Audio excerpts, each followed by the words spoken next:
Alam mo ba na maraming relasyon ang nagsisimula sa matinding kilig, pero natatapos dahil kulang sa tunay na pag-ibig? Sa Ephesians 5:2 malinaw ang utos, "Husbands, love your wives just as Christ loved the church." Hindi ito simpleng suggestion. Isa itong malalim na standard ng pagmamahal.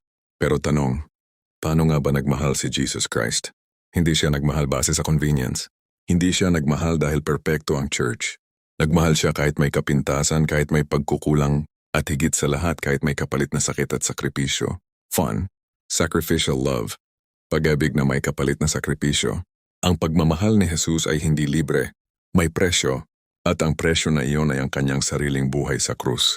Ibig sabihin, ang tunay na pagmamahal, handang mag-give up ng pride, handang magpatawad kahit nasaktan, handang unahin ang kapakanan ng asawa kaysa sarili.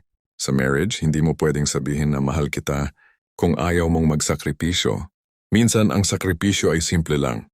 Pakikinig kahit pagod ka, pag-intindi kahit hindi ka naiintindihan, pagpili na manatili kahit gusto mo nang sumuko. 2. Servant-hearted love, pag-ibig na naglilingkod. Si Jesus kahit siya ang hari, pinili niyang maglingkod. Ganon din ang tunay na asawa, hindi boss, hindi dominante, kundi servant leader. Naglilingkod sa emosyonal na pangangailangan, nandyan sa oras ng kahinaan, hindi naghahanap ng papuri kundi nagbibigay ng suporta.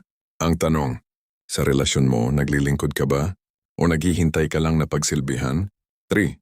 Unconditional love, pag-ibig na walang kondisyon. Madaling magmahal kapag okay ang lahat, pero paano kapag may away? May pagkukulang, may pagbabago. Si Jesus hindi niya sinabing, mamahalin kita kapag nagbago ka. Ang sabi niya ay, mamahalin kita para magbago ka. Ganon din dapat sa marriage. Hindi mahal kita kundi mahal kita kahit. Ito ang pag-ibig na hindi basta sumusuko. Ang love na tinutukoy sa verse na ito ay hindi lang emotion. Ito ay isang desisyon at commitment. Araw-araw mong pinipili. Magmahal kahit mahirap. Magpatawad kahit masakit. Manatili kahit may pagsubok. Kung ang basehan ng pagmamahal mo ay feelings lang, madaling mawala yan. Pero kung ang basehan mo ay prinsipyo at commitment, tatagal at lalalim ang relasyon mo. Kung ikaw ay asawa o future husband, paano ka nagmamahal ngayon?